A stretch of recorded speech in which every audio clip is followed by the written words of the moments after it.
Du coup, on dit d'accord, ça s'appelle une chronique. J'ai bugué sur le mot parce que je m'étais pas entraîné. Mais c'est pas grave, au pire tu dis un fudé. Ah, mais T'es un fudé. On va parler de trucs. il y a du son. On parle des trucs. Oui, le son. Bonjour. Merci à la régie pour un travail de zinzin. Bonjour à tous et bienvenue à la première soirée du GTS saison 8. Aujourd'hui, nous nous retrouvons pour 4 chroniques en ce lundi soir présentées par nul autre que Gabriel Radequeux, Inès Dolbeck, Quentin Rodier Bonsoir. et moi-même, Paul Gaumont. Nous allons commencer dans cet ordre-ci avec une chronique Warhammer par Oh. Gabriel, puis une chronique sur Kill la Kill par Ah, super, il y a Inès. Nico. Puis une chronique sur Ghost of Tsushima pour moi-même, et enfin une chronique sur le JDR. Et oui. Et nous souhaitons bien sûr une bonne soirée et bienvenue à tout le chat. Merci d'être là avec nous ce soir, les petits pixels et les autres, ça nous fait très plaisir.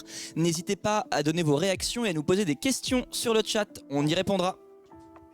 Posez des questions, n'hésitez pas à vous créer un compte. Je dis ça, Et oui, si jamais. Warhammer, j'espère que Hugo Guillerme est dans le chat parce qu'il nous a cassé les pieds pendant un an avec ses Warhammer, il a intérêt à être ici. Je rappelle que Hugo Guillerme ne sait pas servir dans un ordinateur donc c'est très Ah, peu probable. Ouais, c'est vrai. Ah mince, ouais. Mais il a intérêt d'être là quand même. Au moins grâce à Nella. Bien. Les présentations faites, je propose que nous commencions tranquillement. On entre dans l'art tout de suite avec Gabriel. Bonsoir. Alors, moi, je vais lancer la chronique de ce soir avec le sujet de petite intro au lore de Warhammer, la guerre et encore la guerre. Parce qu'au final, Warhammer, c'est que ça sur 60 millions d'années. Tout un programme. Comment ? Un drapeau pixel. Tout un programme. Tout un programme, absolument. Il était déjà là quand j'étais en 1-1, le drapeau pixel, tu abuses Flo. Il est signé par Bob Lennon. Il est signé par Bob Lennon, putain. Juste là, regarde. Le chat ne voit pas, désolé. Du coup, Warhammer. Alors, Warhammer 40 000, je vais commencer par qu'est-ce que c'est que Warhammer 40 000 ? Alors, Warhammer 40 000 est un jeu de figurines, un wargame, en plateau qui a été créé en 1987 par Games Workshop. On en est aujourd'hui à la 10e saison, avec un lore qui va techniquement sur 60 millions d'années, mais pas vraiment, parce qu'on a quand même pas mal de millions d'années où il n'y a rien. Sinon, ça ferait très long à lire. Du coup, moi, je vais me focaliser ce soir sur un peu le lore global, où est-ce qu'on se situe, et sur l'empire de l'humanité, puisque c'est tout dans Warhammer 40 000 est écrit depuis la perspective de l'empire, et c'est un peu l'histoire principale. Donc, on va reprendre ensemble quelques dates clés jusqu'à la hérésie de Horus, qui marque pour moi et pour beaucoup de gens un peu l'histoire principale ou le début de Warhammer 40 000 comme on l'a aujourd'hui. Ah oui, Horus, le dieu égyptien. Tout à fait. Pas vraiment. Non, Horus, le Primarque, fils de l'empereur, qui n'est finalement pas si gentil que ça, bien que c'est censé être un gentil. Voilà. Gros spoil, hein. Attention, c'est pour ça d'ailleurs que ça s'appelle l'hérésie de Horus. C'est sympa les images. Merci beaucoup. Excellent. On remercie la régie Tout à en la fait. présence de Nico, Xavier et Sarah. Let's go Merci la à régie. Tout à fait. Merci beaucoup la régie. Merci la régie. On reprend la chronique, voulez-vous bien? Alors, Pardon. je vais commencer rapidement sur où est-ce qu'on se situe. Alors, Warhammer 40 000 joue dans une galaxie et c'est, comme je l'ai dit avant, majoritairement la guerre tout le temps. On n'aimerait pas forcément y vivre, même si les jeux sont assez cool à jouer. Y vivre, c'est vraiment pas marrant. Je pense que c'est le même niveau de fun que de vivre en 1589 pendant la peste noire chez nous. Oui, il faut être... J'aurais même dit février 1589. Février. C'était le. Mais voilà, le combien? le 22. Le 22, c'était le pire. Bah, on était fin du mois quoi. donc bah oui, on bah oui. était tendu. C'était un jeudi, t'imagines? Aïe, aïe, aïe, ah là là, ah. Qui aime les jeudis. Voilà. Et on est donc dans un univers qui a deux dimensions parallèles, entre guillemets. On a le Matérium sur lequel évoluent les personnages principaux, donc c'est l'univers normal. Et on a l'Immatérium, aussi appelé le Warp, qui est l'équivalent Warhammer des Enfers, dans lesquels on a les démons et les dieux du chaos. Ça, le Warp, on en entend beaucoup parler, et même sans connaître Warhammer personnellement, j'en ai énormément entendu parler, donc j'ai hâte que tu en Absolument. parles. Alors, le Matérium, je vais pas forcément parler parce que c'est assez clair. C'est l'univers normal, la galaxie normale. Et l'Immatérium, c'est l'équivalent des Enfers. Alors, à l'origine, c'est une grande piscine de pouvoir psychique, dans laquelle sont nés divers dieux du chaos et sont arrivés des entités démoniaques. Alors, on a 4 dieux principaux du chaos. On a Khorne, le dieu de la guerre. rock. Le dieu Tout à cornu. fait. Avec L'excellent groupe de rock. Tout à fait. Et vous avez déjà dû entendre Blood for the Blood God et Skulls for the Skull Throne, qui est sa réplique principale. Oui.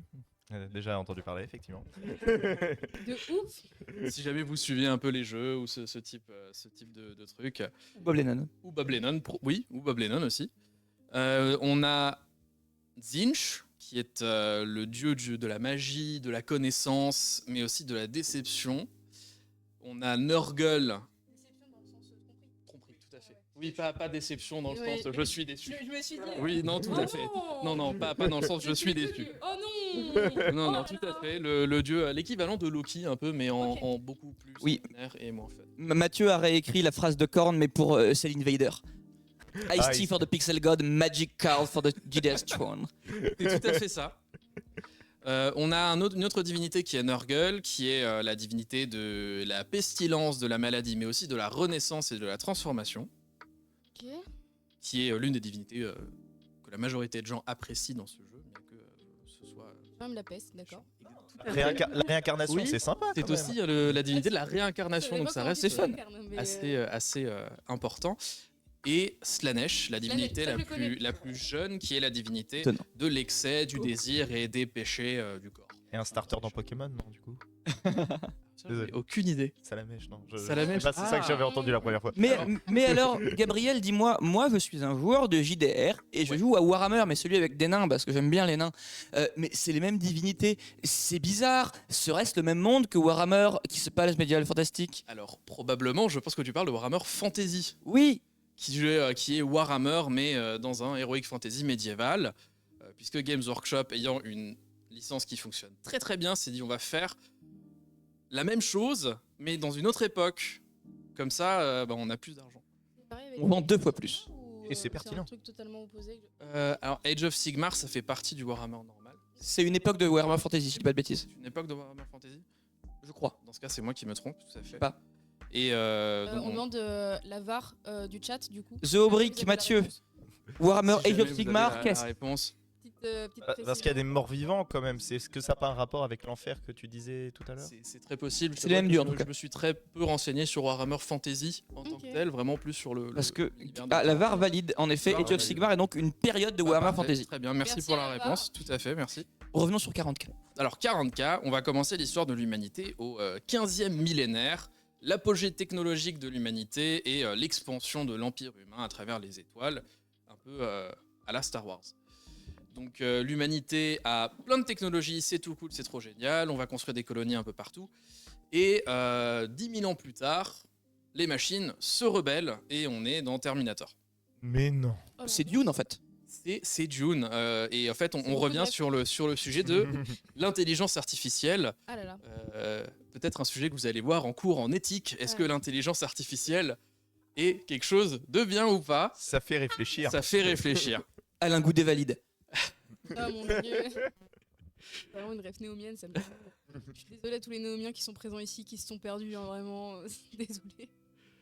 Et du coup, on se retrouve dans le 25e millénaire avec une humanité qui se fait la guerre à droite, qui a réussi à surmonter cette intelligence artificielle, mais qui se fait quand même un peu la guerre parce que l'univers est un peu, enfin le monde des humains est un peu dans la merde. C'est très dystopique. En fait, Warhammer 40 000 en général, c'est très dystopique.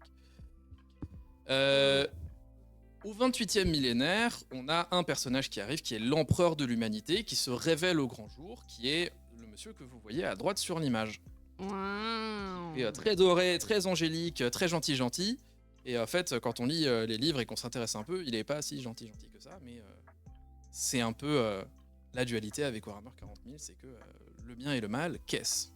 T'inquiète Thomas, tu découvriras bientôt qui a Alain Goudet très très vite et pour ton plus grand malheur. Surtout. J'espère que tu as hâte. Mais oui, du coup, Et donc l'empereur est un humain qui est un perpétuel, donc qui est immortel, et qui est le Psyker le plus puissant de la galaxie. Alors qu'est-ce qu'un Psyker? Un Psyker est quelqu'un qui a accès à l'énergie dans le warp et qui a des capacités télépathiques, magiques. C'est un magicien quoi. C'est un magicien, qui est l'équivalent des enfers. Voilà. Donc là, il est censé représenter le bien alors qu'il tient son énergie des enfers. C'est déjà un très très... On commence déjà à comprendre un peu le D'accord. personnage, c'est un très très bon point. Malin. Et donc cet homme va se révéler au grand jour et va décider de reconquérir la tête, oui, bien sûr, Gabriel, la Terre, et d'unifier la planète Terre. Alors pour ce faire, qu'est-ce qu'il va faire? Va-t-il y aller par diplomatie, par gentillesse? Non, La guerre. la guerre, La tout à guerre. fait, la Car, guerre. en effet, le titre de la rubrique, c'est La guerre et encore la guerre. Tout à fait. Alors, il va créer des Thunder Warriors qui sont un prototype de super soldats qui ont un QI très bas et qui sont très axés sur 100% de violence.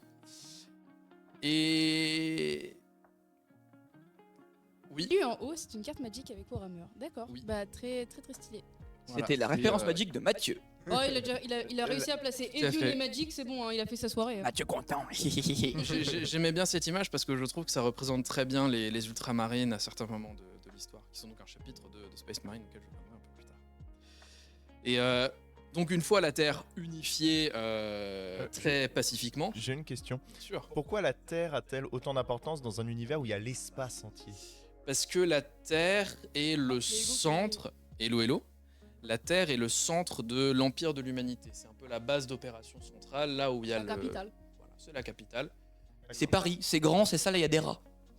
C'est le seul truc développé. En fait, c'est exactement ça. Oh putain, Warhammer, c'est Paris. Le chat, Anne Hidalgo Imperium. je sais pas ce qui se passe dans le chat, mais ça me termine de rire. L'enchaînement des deux messages est incroyable.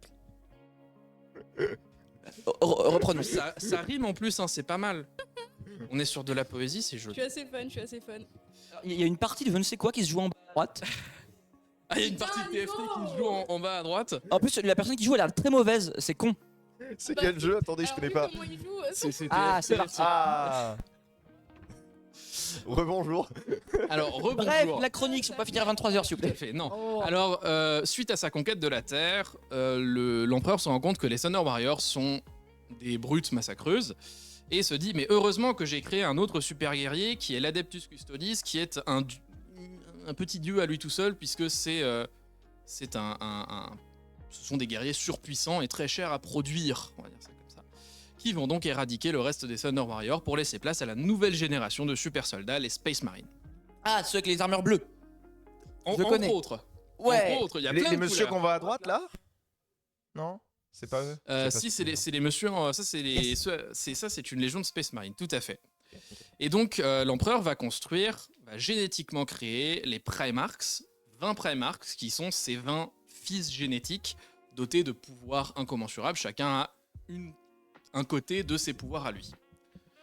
Par contre, lors de leur naissance, dans des petits incubateurs, parce que c'est comme ça que naissent les bébés, les dieux du chaos se Moi, je disent... crois que c'était les choux et les cigognes. Les choux et les cigognes. Oui. Elle est rose. C'est rose. C'est les choux et les cigognes qui naissent dans des incubateurs.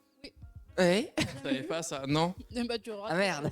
Faudra que j'aille voir chez les agriculteurs la prochaine fois. Oh oui, il y a une carte, j'aime bien les cartes. Ouais, alors ça c'est la carte du système solaire. Donc vous avez Terra Sancta qui est en plein milieu parce que c'est la plus grosse parce que c'est bien évidemment la plus importante. Il y en a une qui s'appelle Make. Un peu Vénus. C'est nul comme nom. Ah, on fait ce qu'on peut avec ce qu'on a. Hein. Ouais, faut savoir que Games Workshop est très très bien avec leur nom, c'est que tout est très obvious avec leur nom. C'est l'administration de la Terre s'appelle littéralement Administratum Terra. Donc on est sur des noms qui vont pas chercher très loin. Donc à leur naissance, les Primarchs sont envoyés aux quatre coins de l'univers, de la galaxie, par les dieux du chaos pour mettre des bâtons dans les roues de l'empereur. Alors qu'est-ce qu'il va faire en premier l'empereur? Est-ce qu'il se dit il faut que je retrouve mes fils? Ou est-ce qu'il se dit je vais passer 1000 ans à construire d'abord plein de soldats et après je vais peut-être y aller? Enfin c'est pas 1000 ans, c'est une vingtaine d'années mais quand même. Oui. La guerre? Tout à fait la guerre. Ouais. Exactement. Et donc au 29e millénaire commence la Grande Croisade qui est la reconquête des différentes colonies humaines et bien évidemment la transmission de la vérité impériale. Parce que est-ce qu'une nation, c'est pas la vérité divine, l'intervention de Dieu? Enfin voilà. On a perdu là. Je me suis perdu tout seul, ne vous en faites pas. C'est juste que c'est un état théocratique en fait. Quand Alors oui, mais ça on y revient un tout petit peu là, dans 2 minutes. L'empereur ne veut pas être vu comme un dieu. Ah. Il a les pouvoirs d'un dieu, mais il dit non, je ne suis pas un dieu, je suis un humain. Arrêtez, je suis pas un Exact- Exactement. Applaudir s'il vous plaît. Hein. Mais tu résumes très très bien Je suis un l'empereur. très bon empereur, hein. On me Ouais. le dit souvent. Et du coup, l'empereur va avec ses légions de Space Marine, donc 20 légions, une pour chaque Primarch, partir dans la galaxie pour conquérir plein de planètes et plein de systèmes solaires. Alors il va retomber sur son premier fils qui est Horus, par hasard, donc de savoir que les 20 Primarchs ont été élevés sur les planètes sur lesquelles ils ont atterri, et ils ont tous une backstory différente que je vous laisserai regarder de votre côté, si jamais ça vous intéresse. Merci. C'est un modèle pour moi. Sauf le côté drogue, c'est pas bien. C'est pas bien. Voilà. Et les spaghettis de maman? Elles sont très bonnes les spaghettis de ma maman. Et donc l'empereur retrouve son premier fils qui est Horus, qui devient très vite son fils le plus proche, parce que c'est le seul qu'il a retrouvé pour le moment, et qui va vite se voir comme le préféré de son père une fois que les autres vont commencer à être retrouvés. Une fois qu'il a retrouvé tous ses fils, ils vont bien évidemment pas tous faire une énorme soirée « Ah cool, j'ai retrouvé mes gamins », mais une énorme soirée de « Une guerre? Oui !» Tout à fait. Mais ils combattent qui du coup pour une retrouvaille? Plein de choses. Ils vont combattre des aliens, parce qu'il faut savoir que l'empereur de l'humanité, c'est l'empereur Merci, de Thomas. On s'égale. Le système solaire? l'humanité. Donc c'est pas l'empereur des autres, non. Ah. Les autres sont Oh, pas c'est bien. beau. Voilà, alors ça, ce sont On voit pas les dieux du chaos. Donc Korn, Zinch, Nurgle et Slanesh, dont je vous parlais avant. Et Slanesh, On dirait un peu Syndra dans League of Legends, mais... moi je suis très fan, hein. Je suis désolée. Ouais. Moi je Le comprends design que est très Korn a cool. des cornes, du coup ça me permet Oui, de me sauver. oui, c'est encore une fois, ça va pas chercher très très loin. On est vraiment... Et Nurgle, il a une très grande Et si la langue. musique, Oui. ça serait un popcorn. Allez, on continue du coup. Ça Du va coup, aller, ça va aller. donc ils vont bien évidemment partir pour pacifier la galaxie et conquérir l'intégralité de la galaxie en cassant la gueule au plus d'aliens possible, parce que les aliens, il faut les Les exterminer. lasagnes, il faut les Les exterminer. lasagnes, il faut les exterminer, tout à fait. Et un des Primarchs, qui s'appelle Lorgar, est un Primarch qui est très dévoué à la divinité de manière générale. Mathieu, putain. Elle n'infirme pas, Oui, tout à ne fait. confirme pas. Ne parlerai pas de ce genre d'activité sur Twitch. Je pensais que tu parlais des choses simples pour des gens simples, pas de celui en dessous. Ah, moi je parlais de celui d'en dessous. Ah, bah alors ça, je n'en sais rien. Non, les fausses simples, on aime bien. Les choses simples, on aime bien, oui. Taper sur des gens, oui, moi j'aime bien. Ouais. Et du coup, ce Primarque-là va dire ah mais l'empereur c'est mon dieu, mais l'empereur n'est pas d'accord. Donc l'empereur va lui détruire tout ce qu'il a construit, toutes les statues, les jolies petites statues qu'il a faites pour l'empereur. Il va envoyer un autre de ses fils détruire et raser toute sa planète, enfin, tous ses monuments. Ce Primarque n'est pas content. Que fait-il donc? Il trouve d'autres dieux qui sont les dieux du chaos, qui vont lui dire ah mais oui, mais l'empereur, il est pas gentil, t'aime pas, vas-y retourne-toi contre lui. Ce qu'il va logiquement faire parce que c'est logique. Oui. Et pour ce faire, il va essayer de faire tomber ses frères au chaos. Donc, le premier qu'il va réussir à faire tomber au chaos, c'est Horus, qui va se faire mortellement blesser et soigné par les dieux du chaos qui sont la pour lui régie peut changer la dernière. Les blaireaux dans le donjon des serpents. La guerre, encore la guerre. Ah oui, c'est encore le titre du dernier JDR Twitch sur le Moi, titre ça me du dérange pas, un live. blaireau dans un donjon, Non. mais là les copains. Ouais, c'était des... ouais, c'est vrai qu'Antoine, Thibaut, Thomas et c'est qui je sais plus qui était le quatrième. C'était vraiment des blaireaux, Romain, je crois. Jeu de rôle interactif, venez influencer l'histoire. On est des blaireaux aussi. Oui, ça où? Là en dessous En bas. de Pixel et Oma. Bon bref, chronique. Et donc Horus va tomber au chaos et va se retourner contre son père petit à petit. Alors il fait ça très intelligemment. Horus est un personnage très charismatique. C'est le truc qui fait Horus. Horus, c'est qu'il est très charismatique.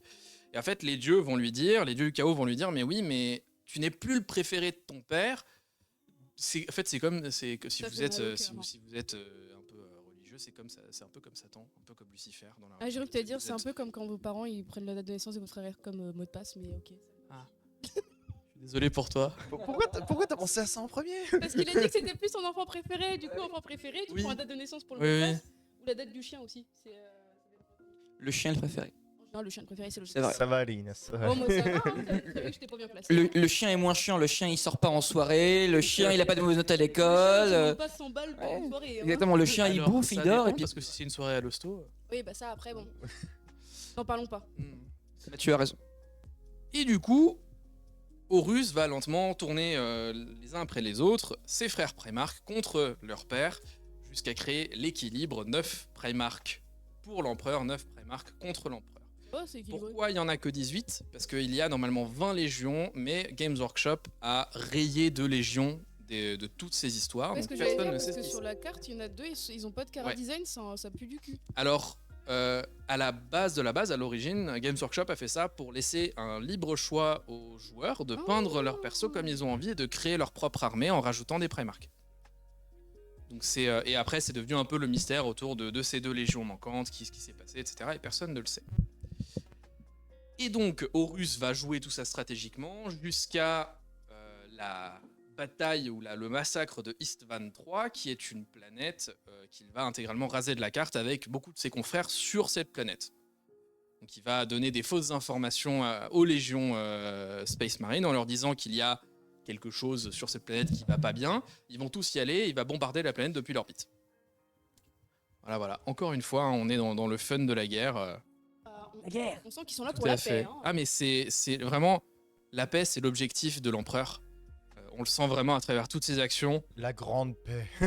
C'est l'équivalent de si un mec vient vers toi avec une AK et te dit on va faire la paix maintenant. C'est un peu. Finalement, s'il y a plus personne à la fin, c'est la paix. Oui, bah oui. Mais s'il y a personne, on peut pas faire de guerre. Oh, c'est Voilà, nul. bah C'était l'objectif des Mongols en 1301 lorsqu'ils ont voulu envahir le monde pour la grande paix. C'est un clin d'œil Mais c'est pour ma tout à rubrique fait ça. après. C'est l'équivalence. Incroyable. Il est fait du teasing. Eh ouais, hein. Et donc Horus, après ça, beaucoup de légions de Space Marine ont été prévenus à l'avance par des confrères qui ont découvert la trahison de Horus. Donc Horus est découvert, se révèle au grand jour comme le méchant, et sait très bien qu'il ne peut pas gagner si son père est encore en vie. Donc qu'est-ce qu'il fait? Après quelques décennies, on va envahir la Terre et on va essayer de buter l'empereur. Adorable. Donc ça, c'est le siège de Terra, qui est un C'est peu leur le dernier père, donc. événement. C'est Non. leur père. Ok. Génétiquement, c'est leur père. Oui, c'est vrai. Oui, Horus il y en a est quelques-uns. banni dans- de ce royaume. Et Pas accentuer le bon mot, mais t'as capté l'idée, mec. donc Horus va vers la Terre en faisant attention à ce que 2 des légions loyalistes soient très très loin et qui mettent un peu de temps à revenir pour se donner un maximum de temps pour vraiment casser la gueule à tout le monde sur Terre. Donc il envoie une partie de ses forces au palais de l'empereur pour assiéger le palais et pour rentrer pour tuer l'empereur, ce qui est l'objectif de la bataille. Donc l'empereur ne se laisse pas faire, puisque c'est un giga Tchad, et que quand on regarde un peu les mythologies, des pères qui butent leur fils, il y en a quand même pas mal. Leur père aussi. Oui, tout à fait, c'est vrai. C'est d'ailleurs Le plus dans père ce ici, sens-là. oui, c'est en général, c'est plus le père ici. Chronos, il mange ses enfants et après ses enfants le but. C'est le, Après lui avoir cycle de coupé les. l'élite. Voilà. Il y a aussi Oedipe. Oui. Faut savoir, certes, mais il le tue quand même. On pourrait faire une liste pendant 10 ans. je pense. Oui, après, Ouais. on est pas sur la bonne mythologie en plus. Allez, c'est bon. Et du coup, Horus va essayer de... Lui reste sur son vaisseau en bombardant depuis l'orbite. Et il va... L'empereur va la guerre se... du faible, il envoie des cailloux. C'est clairement ça, mais c'est quand on lit un peu, c'est quand même la plus grande stratégie qu'il a. C'est des cailloux de la taille d'une lune, mais c'est un détail. Et il va donc, l'empereur va se mettre sur son trône, d'or, qui est un. Si vous aimez X-Men, c'est le même principe que Cerebro dans X-Men. Ça fait un fois 1000 sur ses pouvoirs. Et en fait, ça lui permet de garder à distance les démons. Cette illustration-là, je l'ai vue genre 1000 fois. Ouais, Elle est magnifique. Ouais, elle est vraiment magnifique. Mais les fanarts sont vraiment magnifiques. Les figurines sont incroyables. Si jamais vous vous intéressez au modélisme, il y a des figurines qui sont vraiment incroyables. Et l'empereur va donc décider, au bout d'un certain moment, qu'il doit aller combattre Horus en 1 contre 1. Et il va donc abandonner son trône, le laisser à son second, qui s'appelle, si je me souviens bien, Melkador, qui est un humain qui lui aussi est psychique, et qui va tenir le trône d'or pour garder à distance les démons jusqu'au retour de l'empereur. L'empereur va sur le vaisseau de Horus, se bat contre lui, gros combat final, et retient ses coups. Dans le lore, l'empereur retient ses coups. Est-ce qu'on a là la dualité du père contre le fils, l'envie de ne pas massacrer son enfant alors qu'on a déjà cassé la gueule et exterminé une bonne moitié de l'univers. Ouais, la bonne moitié de la galaxie. Au moins ça. Et on va en arriver à un point où un humain, il me semble que c'est un humain ou un Space Marine, va intervenir dans le combat et permettre à l'empereur de prendre le dessus et de littéralement, parce que l'empereur est très gentil, détruire l'âme d'Horus. Oh, c'est trop mignon. Ah oui. Oui, alors on n'est pas pas le genre sur de du... mort Sur dont du... tu te remets, ça. tu vois, moi je me dis, quand j'ai lu le truc, je me suis dit, bon, on retient ses coups pendant 20 minutes pour finalement détruire l'âme de son fils. Bon, on aurait pu faire ça avant aussi. Ne serait-ce finalement pas une partie d'Almenia, pour ceux qui savent. Hein, voilà. C'est vraiment très précis comme rêve. Moi j'allais dire vraiment, on dirait les animés où ils font genre 300 épisodes sur une guerre qui s'est passée sur 4 heures. One Piece, c'est pour Aussi. mon cœur. C'est ça, dans Eh les oh. bouquins, c'est vraiment ça. J'adore One Piece. Et donc, Oui, c'est génial. l'empereur est mortellement blessé. Il va être ramené par ses fils au palais, mis sur le trône d'or qui le maintient en vie maintenant depuis plus de 10 000 ans. C'est un jeu dans un EHPAD. C'est ça. C'est un zombie. Sauf que sauf qu'en fait, le vieux dans l'EHPAD, il est sur son trône d'or, donc ça, son corps, sa carcasse, par contre, son esprit est dans le warp, à continuellement défoncer du démon. Je vais faire une rêve Ça, politique, c'est mais je cool. vais m'abstenir. Et ça, c'est cool quand même. Ça, c'est cool. Et donc ça termine l'hérésie de Horus. Horus est décédé, l'empereur est sur le trône d'or, et on a les légions de Space Marine qui sont un peu dispatchées à travers l'univers. Et si jamais donc, vous voulez en savoir un peu plus, je vous conseille fortement un podcast sur Spotify qui s'appelle The 40K Lorecast de John Barsotti et Brad Chester, qui sont des passionnés de Warhammer 40 000. Et l'un des deux, il me semble que c'est John Barsotti, est coach de Warhammer 40 000 à plein temps. Donc c'est son gagne-pain, il fait des compétitions, etc. Pareil pour les jeux vidéo, il y a des excellents jeux. Bah, vous avez tous dû voir Space Marine 2 qui est sorti récemment. Oui. Malheureusement, mon PC ne le fait pas tourner parce que j'ai une 1660 en carte graphique, donc... Même avec ça Oh putain. J'ai un pote qui a une 3050, ça passe pas non plus. Donc voilà, je vous conseille fortement de vous renseigner là-dessus. Il y a plein de littérature aussi. Voilà. Eh bien, c'était une histoire très intéressante de 40K. 40K, c'était un univers que voilà, je l'avais déjà vu un peu. Maintenant, je comprends comment ça marche. Merci, Je Gabriel. t'en prie. Merci beaucoup. Le jeu, tu peux jouer avec Henri. Oui, Mathieu, c'est il faut tout que à fait t'arrêtes. ça. Arrête-toi, Mathieu. Oui. Eh bien, c'était une chronique très intéressante sur le lore de Warhammer 40K. Merci. Très beau retour à l'antenne, Gabriel. Mais merci beaucoup, ça me fait grand plaisir d'être de retour après 1 an et demi, voire 2 ans sans GTS. Ça nous fait plaisir aussi. Dans le désert. Dessert de pop culture. Le désert allemand. Ah bah ils sont pas très fun sur la pop culture parfois. Ah, tu m'étonnes. Pas d'assaut pop culture. Oh non. Oh. Fallait la créer. Y'avait pas de pixels en Allemagne. J'avais pas le droit de créer d'assaut. Mais tu es revenu à la maison maintenant. Je suis revenu à la maison. Bien. C'est l'heure de la prochaine chronique. Et c'est moi. Inès. Ouais, Inès. On part. J'ai quoi? Est-ce que j'ai un peu de... Non, j'ai rien du tout, c'est pour moi, on change le titre. On change le titre, let's go. On parle d'Asiatécrie. On part sur une chronique CA, sur une chronique animée, parce que forcément j'ai passé les 6 derniers mois à regarder des animés, donc autant vous dire que ma vie était pas très glorieuse. Elle a une fiche. Ouais, et sa J'ai fait une fiche, J'ai fait une fiche, les gars. sa fiche, c'est la liste des animés qu'elle a regardés. Ça c'est quand même génial, hein, ça prouve qu'à Néoma on se prépare bien pour les présentations. La première fois, alors que ça fait 3 ans que je fais des GT. Mais ça faut pas le dire. Je le dis carrément, d'habitude je suis à la zob, pour une fois je suis moins à la zob. Du coup, ma chronique porte sur un animé que vous connaissez peut-être, un animé qui, en général, quand tu en parles, les gens te disent « Ah, t'as regardé ça, toi ?» Je vous parle évidemment de Darling in Kill the la Franxx. Kill.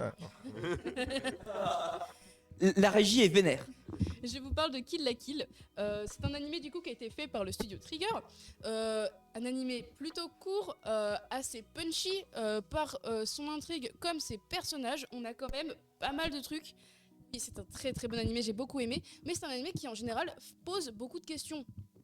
Et c'est aussi ça l'intérêt de cet animé, c'est que c'est un animé qui à la fois arrive à être complètement débile et à te donner l'impression que ton cerveau était cramé. Mais oui, alors si ça crame ton cerveau, ça en réveille un autre, Xavier. C'est juste ça le truc. La régie valide. On va être très honnête, Kill la Kill, en général, les gens, la première chose qu'ils voient, c'est il y a des boobs et des culs. Il y a des filles à poil, effectivement. Ah bah c'est tellement des filles à poil que la régie est arrivée dans le salon quoi. C'est le mot-clé pour faire venir la régie ou... C'est le mot-clé pour la régie. Donc oui, Kill la Kill, c'est sous couvert de beaucoup de fanservice et de personnages plus débiles les uns que les autres, qui renvoient quand même une critique de la société et d'une critique des normes par la représentation des gens. Parce que si on prend le pitch de base, Kill la Kill... oui, la régie est à poil dans le salon, Mathieu, tu rates quelque chose, hein, vraiment. On a le postérieur de Xavier en 4K là. En 4K. En train de se resservir sa bière. Qui bouge dans tous les sens. Donc ça pour dire que Kill la Kill c'est un animé qui est très intéressant parce que ça vient nous représenter une adolescente rebelle qui arrive dans un lycée qui est hyper autoritaire, dont la place des gens dépend de l'habit et des performances dans la société et dans du coup l'unité de lycée.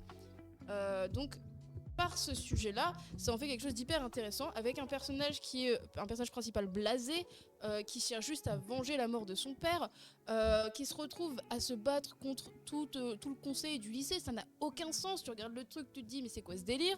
Enfin, l'animé est très cool pour tout ça, pour le côté justement, tu poses ton cerveau, tu regardes, c'est un peu drôle, ça te fait plaisir, ça va très vite, c'est très punchy. Les musiques aussi sont très cool, mais derrière il y a quand même ce truc de une adolescente qui ne connaît rien au code du lycée, aux codes sociaux, aux codes vestimentaires, qui arrive et qui dit d'accord mais vos codes en fait moi j'en ai rien à péter et je vais un peu faire ma vie. Et le truc, parce que j'ai pas non plus envie de spoiler, encore une fois je l'ai regardé cette année, si j'ai mis autant de temps à le regarder, d'autres peuvent le faire aussi. Ça reste un animé qui vient justement aussi la question du comment on se représente les uns les autres, surtout dans la période importante du lycée où justement l'apparence compte beaucoup. On se cherche, on essaie de se représenter par rapport aux autres, se représenter les autres aussi. Donc c'est pour ça que c'est un anime qui est très intéressant. Alors qu'on rappelle que la fille, elle vit dans une famille où la famille passe son temps à dire qu'elle a des gros tétous. Hein. Voilà, Et il y a des habits qui parlent. Oui, et les habits parlent. Et les habits parlent, c'est des uniformes du coup qui sont en fait des uniformes spéciaux. Magiques. Qui leur permettent d'avoir plus de pouvoir. Plus ils sont habillés avec ces uniformes-là, avec ce tissu particulier. Alors, moins elles sont habillées. Alors techniquement, c'est plus ils portent le tissu parce Oui. que après, c'est sans spoiler. C'est ce que du coup. Merci pour les 5 subs, Lord of Lord. Oh, trop bien, 5 subs. Et c'est Sarwa, Flower, Lice, Thomas et Diobrix qui gagnent. Attends, mais il y a Sarah, elle est en régie, elle fait quoi là? Elle nous écoute pas en fait. Elle pompe les subs. Mais du coup, voilà, c'est un animé qui est très intéressant par justement le fait que ce soit une fille qui arrive avec comme arme un demi-ciseau vient dire moi vos habits de con, j'en ai rien à péter, c'est pas ça qui fait ma force, c'est pas ça qui me représente et qui va du coup à l'encontre de tout ça. Et je trouvais ça hyper intéressant justement d'avoir un personnage qui pour le coup lui fait partie de ceux qui sont les moins clichés entre guillemets ou moins débiles, tout comme la présidente du conseil du lycée. Ce sont deux personnages qui sont très sérieux et qui détonnent un peu je trouve par rapport au reste du casting, qui sont quand même représentés comme un QI proche de 0. Il y a littéralement le personnage principal et l'antagoniste principal qui sont extrêmement sérieux, extrêmement impliqués, et autour d'eux, ils sont oh là là là, le lycée, c'est rigolo. Et on a surtout vraiment, pour le personnage principal, le cliché de la rebelle du lycée. La Russ, elle arrive, son uniforme, il est pas mis correctement. La petite mèche rouge, on dirait Jenali. Voilà, moi je suis désolée, j'ai vu l'animé, j'ai pensé Jenali. Donc je suis vieille, d'accord. Donc voilà, c'est aussi ça qui est intéressant, c'est que ça vient justement dire que t'es différent et que t'as pas les codes sociaux, c'est compliqué, mais tu peux t'imposer. Et je trouvais que c'était un beau message en fait derrière ça, et aussi la question justement de la femme, parce que c'est quand même aussi une grosse question, je trouve, qui est importante dans cet univers, parce que ça vient mettre aussi en question le code de la peur et de la nudité, de la sexualité de la femme, puisque comme on l'a dit plus tôt, plus tu portes un uniforme et plus t'es forte, moins l'uniforme te couvre. C'est quand même quelque chose de très particulier. Ah excusez-moi, pardon, je parle pas assez. On retrouve dans les JRPG hein, le truc de des fois Ouais. tu es plus dévêtu et donc... L'armure string. C'est fameuse- très japonais. Oui, c'est très Ouais. japonais, mais justement en fait c'est aussi ça que j'aime beaucoup comme interprétation, c'est qu'on arrive sur des gens qui représentent la pudeur de la société japonaise. Le personnage principal par exemple, c'est quelqu'un qui dit « je suis tellement mal à l'aise d'être à moitié à poil que je ne veux plus porter l'uniforme », alors que c'est ce qui lui permet en fait d'être plus forte. Donc il y a vraiment ce côté justement de... Parce qu'il parle de Disney, pardon. Oui, Antoine, Donc c'est aussi ça que je trouve qui est très intéressant, c'est que ça vient remettre en question les normes de la société, les codes sociaux qui nous sont imposés, que ce soit par le vestimentaire, par la hiérarchie implicite ou non, par la façon de s'habiller, et du coup en particulier dans le lycée avec la question de se trouver par le style, se trouver par les passions, et enfin du coup la question de la représentation de la femme dans la société japonaise, entre le côté traditionnel où on demande à la femme d'être très pudique, de se cacher, d'avoir une peau qui est très claire, enfin ce genre de choses, avec à côté un personnage à qui on demande de se dénuder pour devenir plus fort. C'est bien vraiment quand même mettre plein de choses en contact, frontalement, ça vient tellement poser de questions, alors que quand vous regardez l'animé, ça reste quand même très léger au niveau de la façon dont les sujets sont abordés. On a plein de choses qui sont sur le niveau des gens, sur la façon de ce qu'ils peuvent manger, donc il y a vraiment plein de critiques différentes sur un ton d'humour et sur une représentation de la société qui est tellement mais à 10 000 degrés, que tu te dis, bon, en vrai, il n'y a pas de question à se poser. Et je trouve ça intéressant justement que des œuvres comme Kill la Kill arrivent à nous faire vivre tout ça. Oui, pour répondre à Calixte, il y aura la rediffusion sur la chaîne YouTube. Voilà, ma chronique, comme vous le voyez, fut plutôt rapide, une dizaine de minutes. Moi, c'est ce que j'avais prévu. Mais voilà, je trouve que c'est aussi important finalement de donner sa chance à des animés qu'on peut trouver parfois un peu poser le cerveau, alors qu'en vrai, il y a souvent des messages qui sont portés derrière. C'était très intéressant. Je recommande en effet Kill la Kill, n'étant pas particulièrement un amateur d'animé fanservice. Celui-là m'a plu, personnellement, parce qu'il est assez cool, et Inès a un message, tu vas pas passer un message qui est assez spot on, je trouve. Et ça laissera plus de temps à Paul pour parler plein de ce qu'il va parler. Sauf si Paul veut continuer sur Kill la Kill. Non, je comptais juste remercier Inès. J'avais jamais vu Un Kill la plaisir. Kill et ça m'a donné envie de le Et voir. il est très cool et moi non surtout, plus. en fait, c'est un animé qui est très punchy. Vraiment, en fait, au niveau de l'action, il y a quasi tout le temps de l'action, toujours des personnages qui parlent, toujours un retournement de situation. Et c'est aussi ça qui le rend intéressant, c'est que quand vraiment tu le regardes sans trop réfléchir, tu te dis c'est un animé avec des meufs à poil et beaucoup d'action. Alors qu'en vrai, du coup, derrière, il y a un message et il y a des volontés de remettre en question. Et il y a un jeu un peu mid basé sur l'animé qui sort sur Switch, si jamais vous voulez. Voilà. Ouais, vas-y, je le ferai pas du coup. Il paraît qu'il est bof, mais bon, ouais. Oh, mais c'est étrange, tiens. Et justement, ce tout plein d'actions, etc., sur l'image, ça nous fait un lien tout choisi pour Ghost of Tsushima, qui est ma chronique. Est-ce que j'ai un générique ou pas Il y a pas de générique, on a tout Y a perdu. pas de Fuck le générique. Ah, la porte est ouverte, donc la régie dit que Merci c'est bon. Xavier. Et donc, je vais vous parler de Ghost of Tsushima ou comment faire comprendre un thème. Pour ceux qui ne connaissent pas Ghost of Tsushima, je vais faire un bref récapitulatif de l'histoire, entre guillemets. Je ne compte pas spoiler, je raconterai juste ce qu'on nous a vendu dans les trailers, parce que c'est envie de parler. L'histoire de Ghost of Tsushima se déroule, c'est un jeu vidéo, hein, j'ai oublié de préciser, c'est un jeu vidéo exclusivité PlayStation, Mais sorti sur PC récemment. sorti sur Ah PC récemment, Ok. et dont la suite Ghost of Yotei a été annoncée la semaine dernière. Trop hype.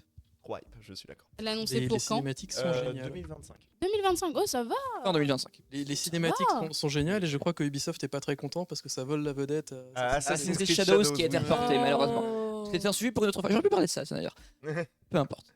Test, t'inquiète. Donc, Ghost of Tsushima est basé sur une histoire vraie. En l'an 1301, les Mongols ont décidé, l'empire de Mongolie, enfin la Mongolie. Les Mongols, c'est-à-dire Pixel. Ah bah non, ça, mais justement, je tenais à faire la précision parce que je vais beaucoup dire le mot mongol. Donc non, mongol n'est pas une insulte, c'est un peuple. Donc, pour les Mongols, les Mongols ont décidé en l'an 1301 d'envahir le monde pour le but de la Grande Paix. Cette Grande Paix, c'est le projet un petit peu décrit comme par l'empereur dans la chronique de Gabriel, qui est... Système est totalitaire apparemment. Hein. Oui, c'est ça. C'est-à-dire qu'ils veulent conquérir chaque pays pour que chaque pays soit sous le contrôle des Mongols et qu'il donc il n'y ait plus de guerre, car tout le monde serait sous un gouvernement mondial, entre guillemets. Et pour ça, ils ont commencé, et ça c'est dans la vraie vie, on peut le voir dans les cours d'histoire, par envahir 2 îles au Japon, les îles au sud, de Tsushima et d'Iki. En l'occurrence, le jeu commence à l'arrivée des Mongols sur la plage de Komoda, avec les seuls 80 samouraïs de Tsushima, contre les centaines de milliers de Mongols qui les envahissent. Et Les cris de la régie ils font trop Oui, je ne peur. comprends pas les cris de la régie. Oui, Antoine, un jour on fera un live GeoGuessr. Voilà. Ah non, s'il vous plaît, pas ça. Ah si, Oh, ah si, sans moi, ah si, sans ah si, moi, ah sans si. moi, sans moi. Et donc, le jeu commence par les Mongols qui envahissent l'île de Tsushima et les samouraïs qui meurent. Ce n'est pas la fin du jeu pour autant, car en effet, 2 samouraïs ont survécu. Mais non. Le seigneur Shimura, le Jito de l'île, c'est un petit peu le préfet si vous voulez, qui gère toute l'île, et son neveu Jin Sakai, notre personnage principal. Il a froid. Sakai. Oui, j'ai fait beaucoup C'est une cette très bonne blague. Quentin, merci beaucoup. Mais c'est une blague bien recherchée, j'apprécie énormément. Alors que ma blague de tout à l'heure, personne n'a rigolé. Hein. Oui, mais en même temps, il y a des blagues qui sont bien, tu vois. Du coup, Mais personne n'est drôle ici. C'est vrai. non, Quentin l'a été à ce moment. Non. Du coup. C'est gentil. Et donc, ce qu'il se passe, c'est que Jin, notre personnage, est un samouraï d'origine, sauf que il se rend compte que le code d'honneur des samouraïs est un frein et qu'il ne permettra pas de sauver l'île et devient de plus en plus le fantôme de Tsushima, un personnage qui n'hésitera pas à assassiner, à utiliser de tous les subterfuges possibles contraires à l'ordre des samouraïs, mais pour son unique but de tuer le Khan, Khotun Khan, et à libérer l'île de Tsushima. Le fantôme de Tsushima, d'où le titre. D'où le titre Ghost of Tsushima. Waouh. Voilà, c'est globalement ce que je veux raconter, c'est le but du jeu. Oui, c'est toi, Antoine. Tu es un samouraï fantomatique. Non, non, il faut dire tais-toi, Antoine. C'est ça qu'on voulait dire. C'est vraiment. toi, Antoine. C'est pas trop dark. Non, c'est Antoine qui est un Dark Sasuke par contre. Mais Antoine, c'est pas du tout un sarcasme. Bref. Bref, je tenais à parler justement du thème de l'honneur, car en effet, le thème de l'honneur, c'est le thème principal de Ghost of Tsushima, notamment la perte de l'honneur de Jin Sakai au fur et à mesure de son histoire, et surtout, le titre de ma chronique, comment faire comprendre un thème, car le thème se retranscrit, à mon sens, en 3 points. Il se retranscrit d'abord par l'histoire et un antagonisme en 3 points. Merci Hugo de m'avoir appris que c'était comme ça que ça fonctionnait les histoires, c'est très cool. Par le world design, dont je parlerai plus tard. Non, oui, la remarque m'a fait peur.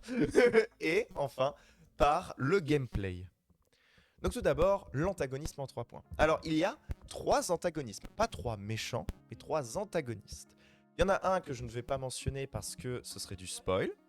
Mais 2 que j'ai déjà mentionnés. Le Khan, évidemment, le boss final, le méchant principal. Et le seigneur Shimura, justement, l'oncle de Jin. Oh, il est beau. Khotun-kan, justement, que vous voyez actuellement sur votre écran. Il a un gros nez. Il a un très gros nez. Il a une grosse armure surtout. Enfin, c'est le premier truc qui me vient à l'esprit là. Hein. Faut regarder le nez des gens et leur armure. Et du Ok, coup, chacun son priorité. Quentin, vu la fourrure sur son armure, je pense qu'il fait froid. Ouais. Et Ça effectivement. caille. Ça caille. Oh merde. On a Ça cassé va. Paul, on a cassé Paul. Elle m'a tué celle-là. Non, je disais. Il avait tenu le sérieux, hein. Il était bon, hein, mais raté. Non, je disais. Plus le Tout remarque. d'abord, l'antagonisme en 3 points. Je ne vais pas mentionner un personnage, mais donc Khotun-kan, l'antagonisme principal. Khotun-kan est un personnage neveu de Kubilai Khan et cousin de Gengis Khan, pour resituer le personnage. Que des avec des Khan, noms ok, que vous ouais. connaissez peut-être.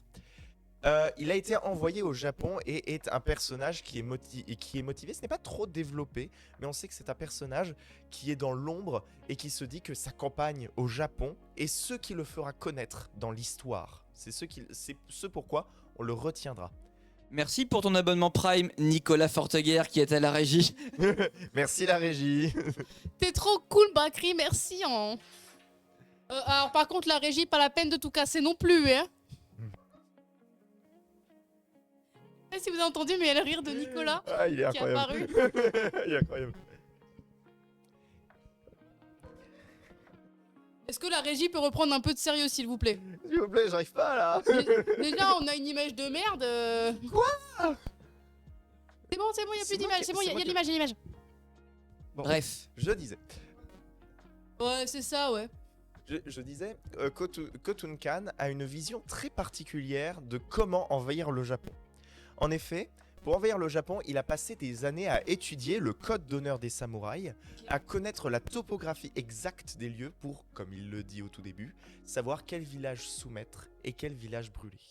Il a un plan très prédéfini et saura comment les samouraïs réagissent. C'est pour ça d'ailleurs que Jin, c'est le premier antagonisme, car c'est lui qui pousse Jin à devenir le fantôme, car c'est en comprenant ça que Jin se dit que les samouraïs ne vaincront pas Khotun et qu'il doit devenir plus qu'un samouraï. Et Khotun-kan est en ça un personnage très imposant, très fort, l'ennemi principal qui pousse le personnage dans ses derniers retranchements. Le deuxième antagonisme, c'est, comme je le disais, le seigneur Shimura. Ça n'est pas un méchant. Il est d'ailleurs l'objectif du premier acte, c'est-à-dire de le libérer car il est enfermé par Khotun. Le seigneur Shimura, c'est l'exemple parfait du samouraï.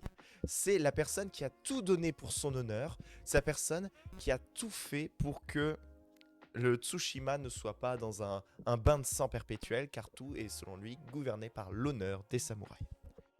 Et quand il voit que les Mongols arrivent sur Tsushima, son objectif est, tout comme Jin, de les repousser.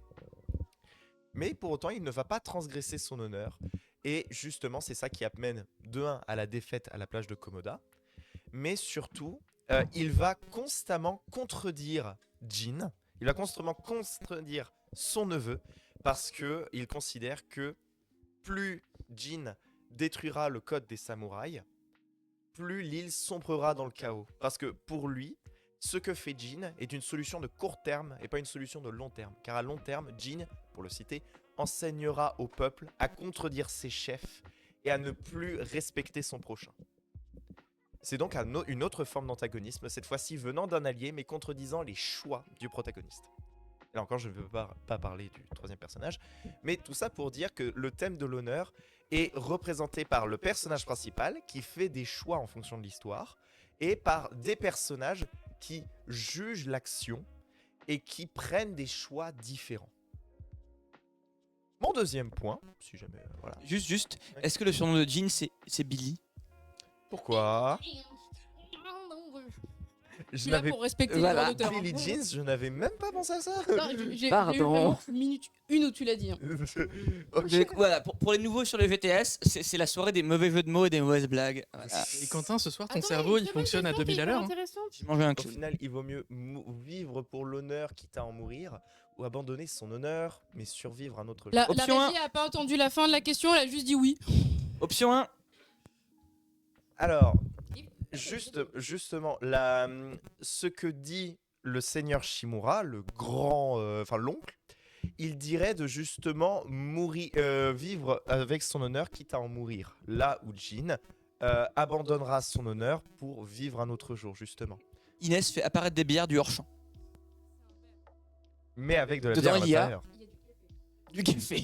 Énorme verre de café. Un cappuccino exactement, si la question se pose.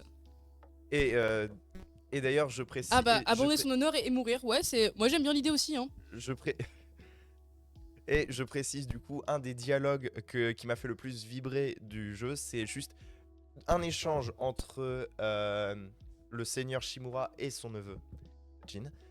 Le seigneur Shimura dit « Tu n'as aucun honneur » et Jin dit « Mais vous êtes esclave du vôtre ». Ce qui amène... C'est beau. ce qui est donc... voilà, moi ça m'émoustille. Moi ça m'émeut. Ça fait un bruit l'émeu.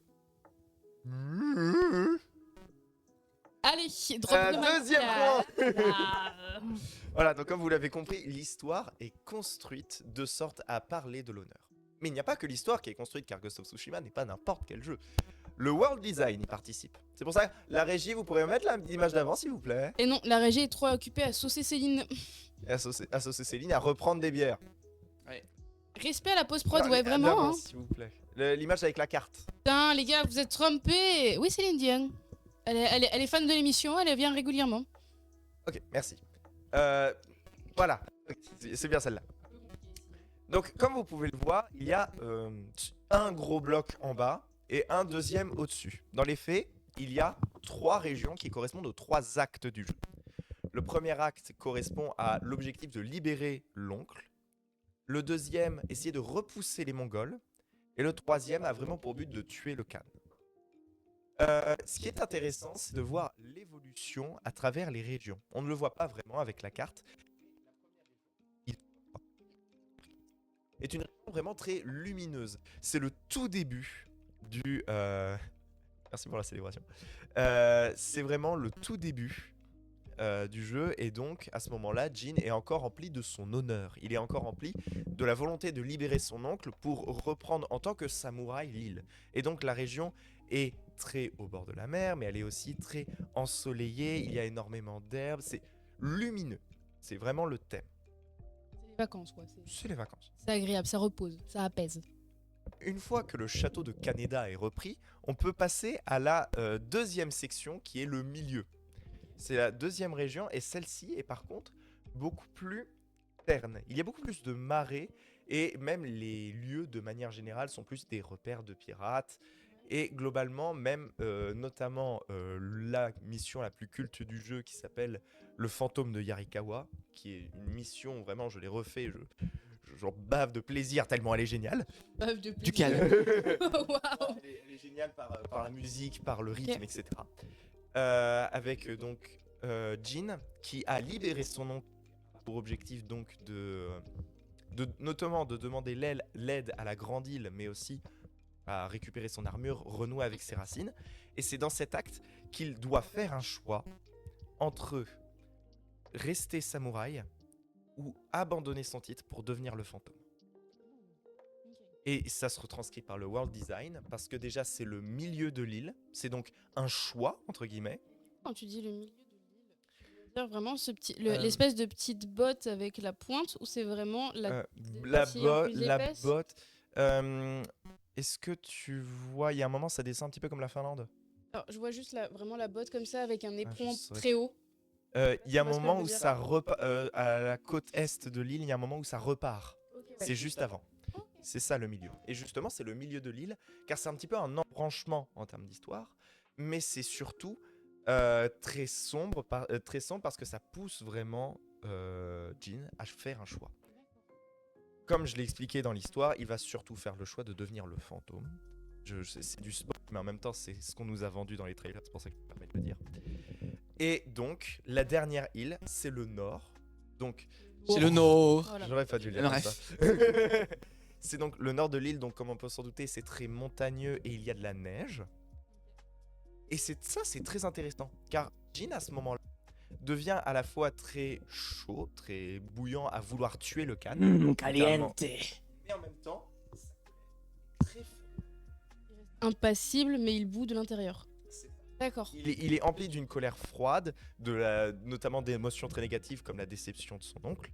Et en même temps, La déception, encore une fois, c'est dans le sens français ou dans le sens anglais? plus français, cette D'accord. fois-ci. Du fait qu'il ait déçu son oncle. Oh, mais une cinématique. Oh, j'avais Waouh, pas on a la prévu. vidéo maintenant. On arrête de parler. Ah là, on regarde. Ah non, on peut parler au-dessus, pardon. Ça par exemple, c'est dans la première région. Comme vous voyez, c'est vraiment très coloré. Ah ça, bah, c'est c'est la- coloré. Ça c'est la plage de Ah, Komoda. c'est chaud. Ah, c'est chaud. Et C'est chaleureux. Et là, il y a plein de Mongols. En Bonne vrai, ceux-là, ils nuit. sont un peu neuneux. Et il a l'air d'un mongol. Voilà, comme dirait Quentin, ça caille plus. Ah, ça caille plus là. Ah, ça va cailler là. Ah, là, c'est pas loin du Temple d'Or, qui est une très belle région d'ailleurs. Mais du coup, Paul, petite question sur ce choix entre rester samouraï et devenir le fantôme, est-ce que toi, en tant que joueur, tu peux faire ce choix-là? Alors, déjà, c'est une dinguerie parce que c'est une parfaite transition pour la suite. Mais je tiens juste à préciser que techniquement, non, tu ne fais pas le choix. Tu es techniquement obligé de devenir le fantôme. Mais, ce qui se passe, c'est que le gameplay t'invite à l'être. Et c'est justement mon troisième point. C'est vraiment, t'as posé la question. Bon moment. Juste, je précise que la région enneigée est aussi intéressante car c'est là qu'on voit le plus le sang. Quand le sang tombe sur la neige, voilà. Et ce qui montre que c'est vraiment l'acte le plus sanglant, car là, tu n'as plus peur des Mongols. Là, tu bootes les Mongols hors de Tsushima. Du coup, est-ce qu'il n'y a pas aussi le côté de... Tu as cultivé une colère, une froideur, une envie de vengeance, et maintenant que tu arrives, c'est d'autant mieux représenté, d'autant plus cathartique. Oui, effectivement. Car tu ressens plus. Et oui, Lord of Lord. Tintin, tintin, tintin, olé, ola. Sébastien Cassiano. As-tu compris? C'est une ref. Ah, Bob Lennon. avec le comprendre, mais il n'y avait pas la ref, alors je vais me faire Terrible. foutre. Comme vous pouvez voir, ici, quelques yourtes mongols avec... Vraiment, les images, elles donnent beaucoup envie. Enfin, moi, je suis pas beaucoup jeux vidéo, mais genre, j'adore les cinématiques, donc les trucs comme ça, moi, je suis très très fan. Les scènes de nuit là, que je suis en train de voir, elles sont vraiment incroyables. Je les trouve très très Magnifique. stylées. C'est un travail de fou. Je peux que applaudir, c'est incroyable les détails. Et tout. Effectivement. Non, mais c'est vraiment pour le coup un jeu très beau. Il a été GOTY 2020 d'ailleurs, j'ai oublié de le Oh. préciser. Est-ce qu'on n'est pas là sur tout ce qu'Assassin's Creed était censé être, mais n'est pas? Oui, effectivement. Allez, ça tacle. Et Tu étais censé être l'élu. Et c'est tout à fait Je te ça. l'ai hein. ramené, Mirki, dans la force. Et du coup, juste pour terminer, voilà, mon troisième point, le gameplay, justement. Le gameplay, vous avez pu du coup en voir un extrait, on peut utiliser un arc, un katana. Plus intéressant, c'est que le gameplay te pousse. Tu ne fais pas le choix dans l'histoire, mais tu es invité. Pourquoi? Comme je l'ai dit, les samouraïs ne vaincront pas. Ce n'est pas les samouraïs qui vaincront. Oh oui, exemple d'assassinat par exemple. Ça c'est après le DLC, tiens. Désolé. Et justement, ce qui se passe, c'est que tous les outils que vous voyez en utilisation actuellement, ce sont dits des outils du fantôme. Pousser etc., assassiner, ne pas se faire repérer, exécuter les chefs. Et là, C'est normalement, vrai. il va peut-être il utilise une sarbacane pour empoisonner l'ennemi sans pouvoir se faire repérer. C'est vraiment... Tu as un sabre et tu peux jouer à l'honneur. Tu peux jouer les confrontations, le fait de vouloir tout le temps parier son ennemi. Mais Ah, le côté ralentissement est aussi sympa, je trouve. il y a vraiment énormément de mise en scène. Mais justement, tu es aussi récompensé par l'assassinat. Tu es récompensé notamment parce que c'est plus simple. Oh, il y a Camille. Bonjour Coucou, Camille. Camille. Pardon, on peut continuer. Pas de problème.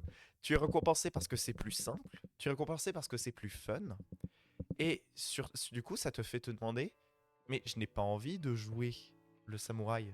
J'ai envie d'être le fantôme. Du coup, quand le personnage choisit d'être le fantôme plus que le... Ouais, ça c'est une armure du DLC. Ça. Quand tu choisis... du coup, dans ton cœur, tu te dis, effectivement, mon personnage a raison. Car jouer le fantôme est plus efficace. Donc en soi, il y a des gens, tu peux trouver des challenge runs disant oui, moi je joue full confrontation. Voilà. Mais justement, c'est un challenge. Du coup, est-ce qu'il n'y a pas aussi la question finalement, de RP entre tes actions et vraiment ce que fait ton perso? Oui, tu peux faire pas mal de RP, notamment parce que tu as différentes armures et chaque armure te confère 3 bonus. Les armures ont toute une histoire et par exemple, tu as par exemple une tenue de Ronin qui booste ton attaque et ta discrétion. Tu es souvent poussé à l'utiliser au début. Tu as dans le jeu l'histoire. J'avais posé Ok. aussi la question de l'histoire. Est-ce que c'est assez historique accurate ou c'est pas du tout le cas? Alors, il y a énormément d'accurate, mais la vraie histoire, c'est que tous les samouraïs sont morts sur la plage de Komoda. C'est-à-dire que Jin Sakai et le seigneur Shimura sont morts sur la plage. Il n'y a pas de fantôme qui s'est relevé d'entre les morts pour repousser les Mongols. Arrêtez de jouer avec la table de son, la régie, là. Le son il saute. À ce qui paraît, le son saute.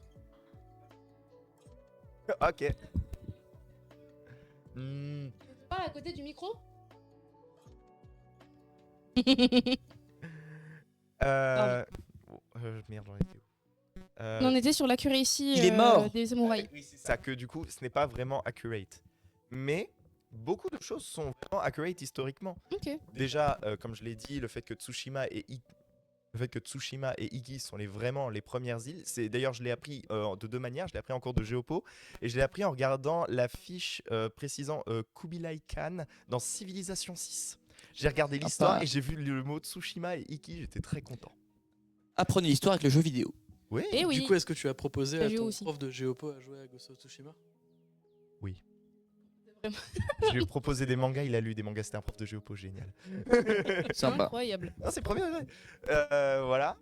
Et aussi, les histoires secondaires, parce que je n'ai parlé que de l'histoire principale, mais les histoires secondaires sont toutes très intéressantes, notamment des récits mythiques, car il y a souvent des histoires qui sont contées par d'autres personnages, qui sont des quêtes très intéressantes. L'histoire d'un vieux samouraï qui aurait, grâce à une armure mythique, et avec son arc, repoussé une bande de pirates d'Iki. Et justement, tu peux retrouver des impacts de ça.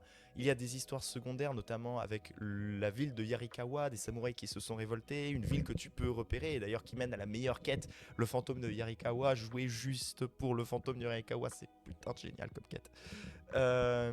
Voilà, en fait, l'histoire principale est très intéressante et très complexe, parce que vraiment j'ai parlé sans spoiler, mais en vrai il y a tellement de détails d'histoire, c'est génial. Les histoires secondaires sont très cool, le gameplay est très fun, c'est très beau.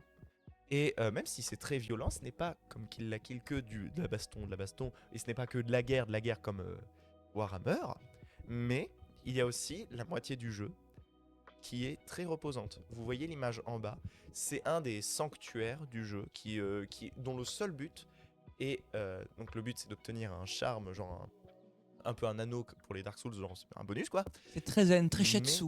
Justement, le but n'est pas de taper quelqu'un, il n'y a personne à taper là-dedans. Ok. C'est juste faire un peu de parcours pour y arriver. Et à la fin, tu as juste une belle vue au-dessus de l'île de Tsushima. Et là, tu fais waouh, c'est beau. Et du coup, moi, c'est plus la question de l'open world. Est-ce que c'est un open world comme on en voit beaucoup ou au contraire, c'est quand même quelque chose d'assez assez logique? Quête en quête et t'as pas trop vraiment de phase de découverte. Est-ce qu'on est guidé dans l'open world ou est-ce qu'on se balade un peu comme un Est-ce qu'on est connard? sur un Zelda ou est-ce qu'on est sur vraiment quelque chose genre un Mario Wonder où justement t'es libre mais pas tant que ça parce que tu vas quand même de point en point pour aller chercher ton niveau. Alors, je dirais que le DLC est très guidé. Par exemple, j'ai refait le DLC très récemment. Et en fait, les quêtes, l'histoire du DLC est assez courte. Et du coup, les quêtes s'enchaînent sans que tu t'en rendes compte. Mais les choses très intéressantes, c'est que à chaque, notamment dans les 2 premiers actes, quand l'acte commence, on te dit tu as 3 objectifs. Et les 3 objectifs sont tout à l'ouest, tout à l'est, tout au sud. Ok. Et du coup, ça te pousse à déjà le faire dans l'ordre que tu veux, parce que tu commences à chaque fois au centre. Mais surtout, ça te pousse à faire plein de trucs au passage, parce que oh tiens, un camp mongol, oh tiens, il y a ça. Et tu n'es pas harcelé constamment d'émotes en disant va là-bas. C'est très clair la carte. Mais tu n'es pas guidé. Perso, j'ai mis sur la conf JV, j'ai eu le platine il y a 4 jours et c'était une expérience très fun, très libre et que je conseillerais à tout le monde. Voilà. Est-ce que tu comparerais Ghost of Tsushima à Red Dead Redemption 2? Je n'ai pas joué à Ou à The Witcher. Je n'ai pas joué à The Witcher. Terrible. À Je quel n'ai jeu pas tu joué pourrais à comparer, Skyrim non plus. Je pense que c'est très différent Skyrim, vu comment tu l'écris. Je crois que t'as oublié des assauts, mec. Ouais, c'est vrai. Ouais. T'as dit quoi? À quel jeu, type Ouais, de jeu on sinon à pourrait quel comparer? jeu tu pourrais comparer? Eh bien, comme dit Gabriel, Assassin's Creed. Il y a Les complètement... derniers du coup, genre Valhalla, tout ça. Plutôt, oui. Notamment sur le point de vue du gameplay, de l'assassinat, l'open world, etc. Ok. Mais à mon sens, c'est un Assassin's Creed en mieux. Si vous hésitez entre un Assassin's Creed et Oh. Ghost of Tsushima, prenez Ghost of Et Tsushima. par rapport à Dune dans les commentaires. Hein. Oui, à Dune. Non. C'est là que je dis que j'ai jamais vu Dune. Ça n'a rien à voir. Mais est-ce que tu as Il y a lu Dune? Il y a Mathieu Curnet qui est en train de faire une J'ai crise jamais cardiaque aux lu Dune. États-Unis là. Hein. Et je n'ai jamais joué à un jeu de société Dune. Je suis désolé, Mathieu. Bien. Voilà. Globalement, c'était la fin de ma critique sur ce point que je ne pensais pas concluant en fait. Et pourtant, regarde, la conclusion c'est faut que t'ailles lire Dune. Ouais, la conclusion c'est quoi? Voilà. Voilà, Paul, ça va pas. Voilà, mais tout ce que je peux dire, je reviens en janvier pour te botter les fesses, et moi en janvier j'aurai un stage dans tes dents, Mathieu. On n'insulte pas le stage, le chat s'il vous plaît. Le chat, Le chat, ça. Et c'est donc Voilà. ainsi qu'on a Que quand même sur un jeu assez intéressant, on a interprétation d'un personnage, ça tombe bien qu'on parle d'interprétation de personnage puisqu'on a ensuite une chronique jeu de rôle avec Oui. Quentin. Oui. Juste jouer à Ghost of Tsushima et à Ghost of Yotei qui sortira fin 2025. Il faut conclure, fini. Donc maintenant que tout le monde est parti, je peux enfin faire ma chronique, ça tombe Ça va, bien. il reste encore 14 personnes. Ouais, C'est un donc score 4 pour la honorable. régie. Ouais, C'est mais un Max détail. on était 17. On a fait Ouais, 20. non, hein. on est monté à 20. Ouais. On est monté à 20 ce soir. Waouh. Ça, c'est grâce à mes On en parents. parle, ils s'en vont là. Bon. Mais ça, c'est la Comment t'as régie, écrit c'est la régie Mathieu, qui se Antoine, déconnecte. tu veux mourir? Wow. Je vais faire ma chronique avant que tout le monde s'en aille. Pardon. Donc, le but était de faire une chronique pour ma part un peu de fond. Ce ne sera pas de l'actualité, ce ne sera pas un sujet spécial, ce sera du fond sur le JDR. D'accord. Parce que vous le savez très bien, il est un peu difficile de faire des chroniques JDR particulièrement thématiques. Dans la mesure où le JDR, c'est compliqué d'avoir une œuvre ou de parler de quelque chose, parce que c'est très personnel le JDR. Il faut le jouer, il faut avoir joué une campagne en général. Et parler de Donjons et Dragons en général, c'est un peu compliqué. J'aurais pu parler de Donjons Dragons 5.5 par exemple, sauf que non, je n'aurais pas pu parce que je ne maîtrise pas assez. Donc, On aurait pu parler aussi de juste créer un personnage, quelle logique tu mets derrière. On peut aussi Bien sûr. débattre sur l'importance d'une backstory. exactement. Parce que beaucoup de gens n'arrivent pas à créer de backstory à leur perso. Exactement. Inès, c'est pas le sujet de Mais sa chronique. Inès, s'il te plaît, Je me suis trouvé des nouveaux sujets GTS. Je vais faire ma C'est cool. chronique. Non, l'idée étant qu'on va faire un peu un truc de fond. Il y a un débat qui a agité beaucoup le Polyma ces dernières années sur la manière d'envisager le JDR, qui est le débat narrativisme contre ludisme. C'est la manière dont on va le qualifier du moins. Et le débat narrativisme contre ludisme, eh bien, c'est quoi? Donc, pour les gens qui ne savent pas trop ce qu'est le JDR et qui ne jouent pas trop au JDR, il y a différentes manières d'envisager le JDR. Le JDR peut être soit pour vous une manière de jouer à un jeu et d'optimiser, parce que dans un JDR il y a beaucoup de stats, ça vous le savez peut-être probablement. On écrit beaucoup de stats à son personnage et après avec des armes, avec un habile maniement des armes, des capacités, des stats, Armures. des armures, des augmentations de niveau, de certains bonus, de furtivité, de multiclassing et tout ça, on peut atteindre des résultats intéressants et des jets de dés très très puissants pour optimiser, pour min-maxer comme on appelle son personnage. C'est une manière de jouer. Beaucoup de gens trouvent énormément de satisfaction à faire des gros jets de dégâts avec leur personnage et à tuer beaucoup d'ennemis de manière extrêmement optimisée. Beaucoup de personnes aiment beaucoup jouer beaucoup de combats avec beaucoup de jets de dés très rigolos avec des grosses valeurs ou des valeurs de merde. C'est une manière d'envisager le JDR. D'autres personnes, cependant, préfèrent à l'aspect du JDR l'aspect histoire, le fait de construire une histoire, de construire une narration avec ses personnages, et ne font peu de cas finalement, ne font que peu de cas des dégâts qu'ils infligent et des manières d'optimiser leurs personnages. Ça, c'est plutôt le narrativisme comparé au ludisme qui lance des dés. Mais alors, pourquoi y a-t-il débat ? Eh bien parce qu'il est parfois difficile d'allier les deux facettes de JDR. il est parfois difficile, par exemple, lorsque l'on veut bien développer son personnage, lorsque l'on veut énormément développer les relations que son personnage a avec d'autres, de se dire je vais passer énormément de temps à optimiser et je vais passer environ 10 minutes sur ce combat à réfléchir à quelle est la meilleure action possible. Un narrativiste préférera par exemple se dire je vais faire une action stylée. Un ludiste préférera par exemple se dire je vais faire une action optimisée. Mais il n'y a pas de bonne réponse et je pense qu'ici les gens qui sont des joueurs du JDR seront d'accord avec moi. Ouais, assez. Après, moi, c'est vraiment plus aussi la question de, entre guillemets, dénaturer l'histoire et dénaturer le personnage. Dans le sens où tu peux toujours optimiser un perso, mais si tu fais un perso qui vient de la planète Mars et qui sait pas respirer de l'oxygène parce que tu l'as optimisé de partout et tu le mets dans un marais, je suis pas sûre que ce soit une très bonne idée. Parce que du coup, en fait, t'es en mode, mais ça n'a aucun sens, qu'est-ce qu'il fait là? Et oui, ouais, bien sûr, elle a il one-shot mon perso, il y a aucun souci avec ça, il a rien à faire ici. Comment j'intègre dans mon histoire? Alors, en général c'est moins extrême dans la mesure où il y a quand même un petit peu de lore derrière les personnages. Oui, bien sûr. Voilà. Après, j'ai déjà vu des persos qui étaient intégrés dans des équipes. Enfin, c'était Oui. super dur et on a galéré pendant plusieurs sessions. C'est pour toi, Barbier. Euh, Mais voilà, enfin, on a fait plusieurs sessions avant de finalement, sans faire exprès, tuer le personnage. En général, le ludiste trouvera son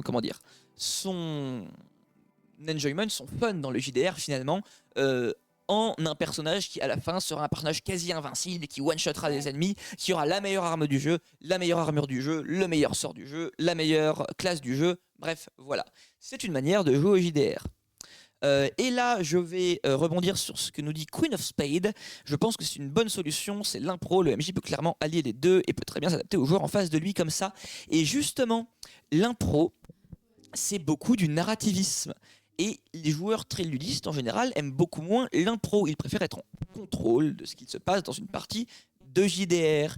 Je vais juste rebondir là-dessus. Techniquement, si ton MJ il est assez en maîtrise de l'univers que tu utilises, par exemple, quelqu'un qui va être MJ sur du D&D et qui en fait depuis 10 ans, en général, il contrôle plutôt bien. Oui. Il peut faire de l'impro en Oui. ayant quand même un contrôle des règles et de ce qui est faisable. Donc, ça peut permettre aussi justement de trouver un équilibre entre narrativisme et midi.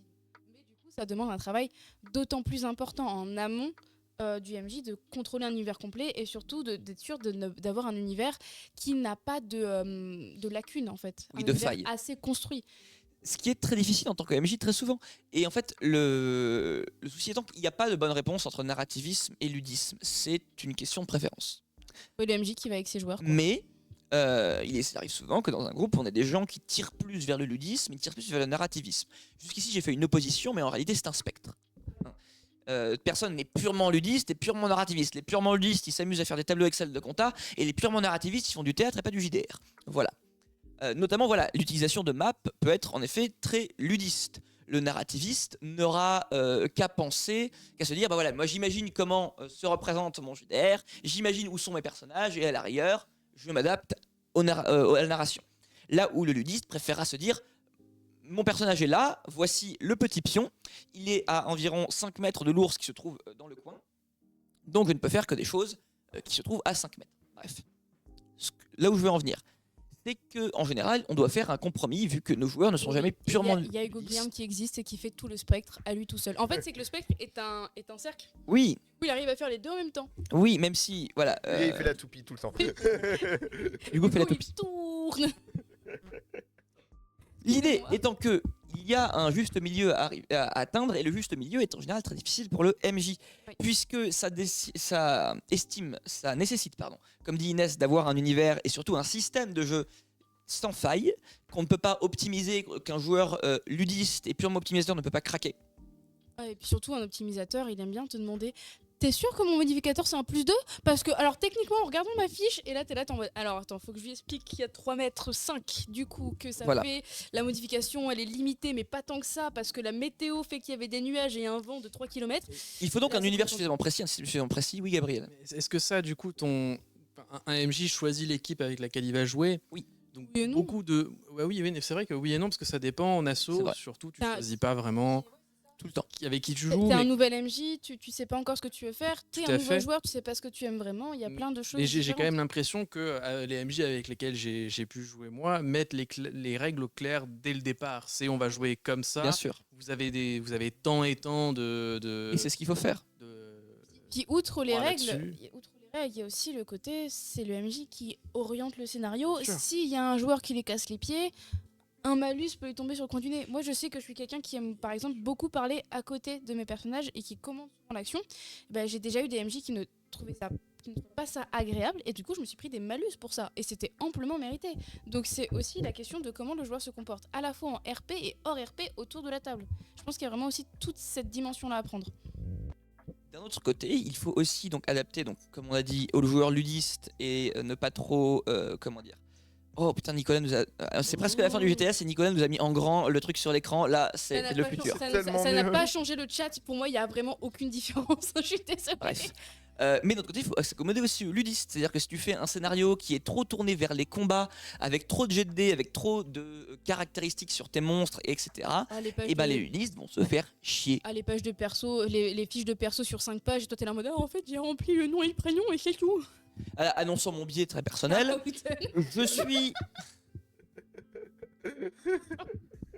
je suis plutôt un joueur qui va se qualifier de narrativiste et un MJ qui va se qualifier de narrativiste. Et il est vrai que moi, si on me fout 40 pages de stats sous les yeux, je vais commencer, clairement, à tirer la tronche. C'est ça, hein. D'un autre côté, je joue avec des joueurs qui ne sont pas comme ça, et donc il faut que je m'accommode. Mais moi, si on veut que je sois content, il faut quand même arriver à trouver un pacing certain, un rythme certain qui permette des phases de RP, qui permettent des phases où le joueur a des actions en dehors des lancers de dés et qui permettent des développements de personnages.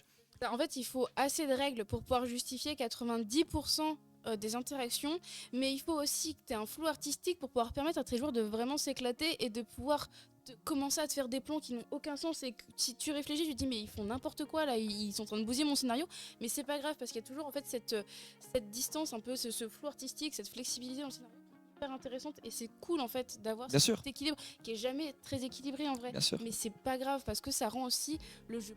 Ça amène aussi les joueurs à se remettre plus en question, ça les amène aussi, pour ceux qui justement sont pas très lancés de dés, à se dire faut que je calcule quand même que j'ai un ou deux lancers de dés qui traînent, et qui ceux justement qui restent bloqués sur des lancers de dés puissent se dire là c'est le moment où il faut vraiment juste que je m'éclate et que je laisse un peu faire les choses. Et c'est aussi ça qui est intéressant, et c'est aussi pour ça que c'est intéressant d'avoir une variété de joueurs autour de la table, c'est que par ce spectre, il y en a qui vont réussir à t'emmener dans une direction ou dans une autre, et qui la table d'être plus vivante et d'aller dans des scénarios qui n'ont parfois aucun sens mais qui sont vraiment hyper intéressants et hyper justement qui apportent une matière en plus qui manquerait à une table qui ne serait composée que du même type de joueurs. Et c'est là où on va revenir sur ce que disait Gabriel. En effet, il faut s'adapter à ses joueurs. On ne choisit pas forcément ses joueurs. Enfin si, on les choisit, mais on les choisit pour d'autres choses que le ludisme ou le narrativisme.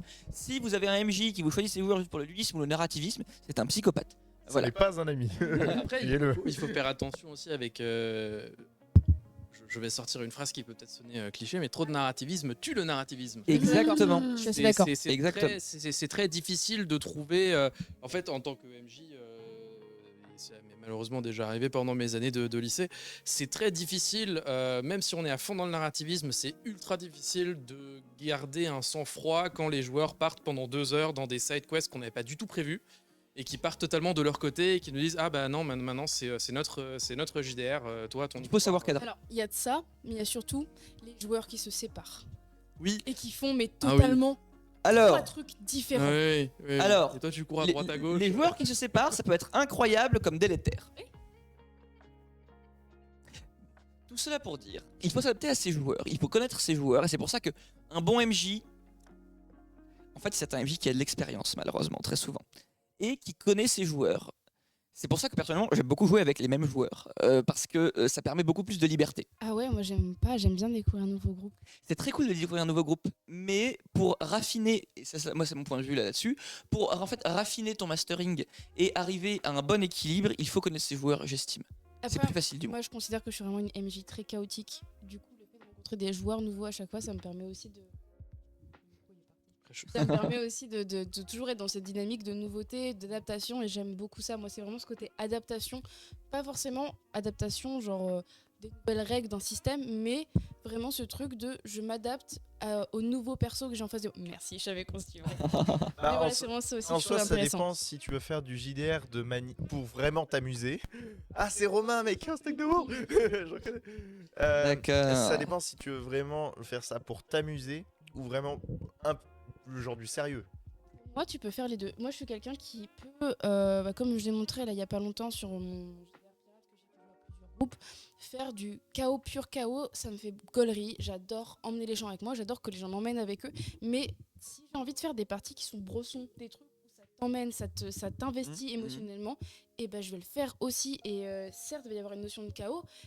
Parce que des nouveaux joueurs, parce qu'un nouveau groupe, parce qu'une dynamique de groupe différente, mais je vais quand même réussir à amener cette émotion. Et c'est ça que je trouve intéressant en fait, dans le rôle de MJ, c'est réussir à découvrir plein de gens différents et à les amener sur une émotion quasi pareille, mais qui s'en approche, avec des thématiques qui s'en approchent, tout en ayant quand même une approche différente, des mots différents, un mot différent. Et je trouve ça hyper intéressant avec le jeu de rôle et avec le fait de changer régulièrement de groupe. Vive Salem. Et Je suis assez. Inès montre. Ouais, Inès montre. Désolé, Gabriel. Inès montre très bien qu'en fait, il y a plein de styles de MJ différents qui fonctionnent très bien. L'important, c'est d'être conscient d'avec qui tu joues C'est ça. et de comment tu joues. Et de à l'assumer. penser à faire les trigger warnings, éviter Voilà. les choses qui peuvent choquer tes joueurs, c'est hyper important. Ou frustrer. Oui, la frustration aussi, c'est quelque chose qui est très compliqué à vivre en JDR. Pardon. L'objectif, c'est pas que tes joueurs ressortent la larme à l'œil, complètement traumatisés, ça c'est normal. L'alarme à eux, mais pour les bonnes raisons. Et La larme à l'œil, mais pour les bonnes raisons. Et tout à fait. l'objectif, c'est pas non plus que tu vois tes joueurs défoncer tous les monstres que tu as mis 10 jours à créer en 2 tours. Oui, parce que ça, c'est extrêmement frustrant. En, en tant que MJ, tu peux aussi avoir cette totalement. frustration. Pour moi, c'est encore une fois, c'est vraiment une question d'équilibre. Totalement. Tout le monde est là pour s'amuser autour de la table, que ce soit MJ ou joueur.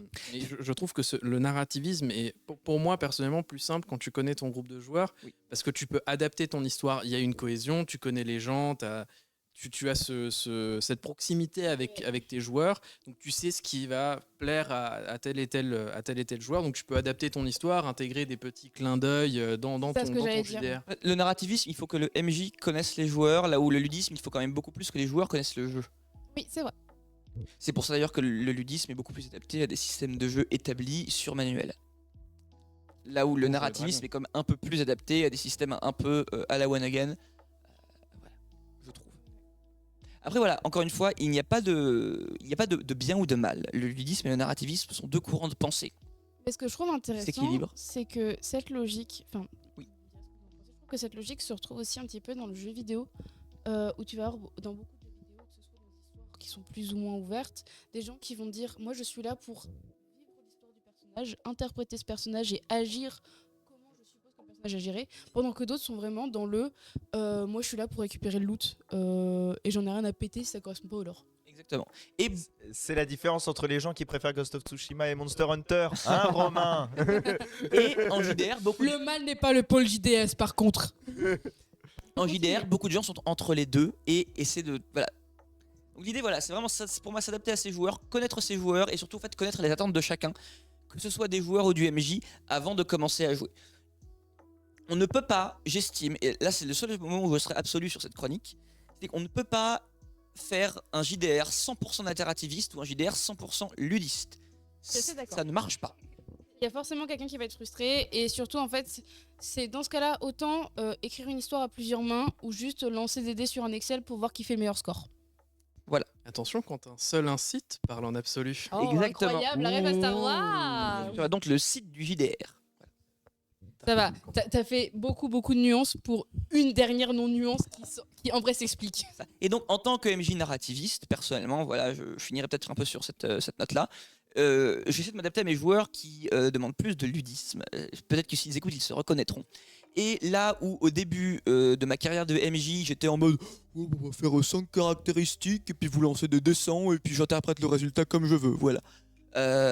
Maintenant, j'essaie du moins d'avoir des choses plus structurées, de travailler sur des systèmes de règles plus poussés, plus logiques, qui permettent plus de progression, parce que c'est beaucoup ce que cherchent les ludistes en général, c'est de la progression, qui n'est pas que scénaristique et personnelle, mais aussi de la protection en termes de progression, en termes de puissance et en termes d'équipement, ce genre de choses, de capacité.